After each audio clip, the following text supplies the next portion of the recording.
This video is for anyone who has been tracing down a no crank, no start on a 2019 Ford Escape. I was told to check on these. I was told to wiggle it and see if I lost anything when I did voltage drop, and nothing was working. Come to find out, this connector right here, if everything else checks out, I was getting a PCM power wake up signal code. All I had to do was undo this connector, pop it out, clean it out, and then put it back in, and then everything worked. I was getting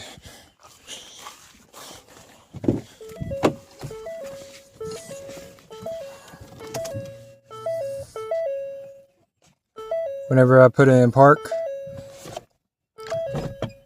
that wasn't showing. None of the gears were showing whenever I was selected it.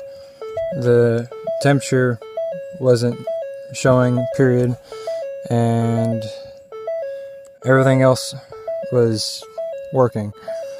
So if you have a problem with 2019 or that era Escape with a no start, check your connector.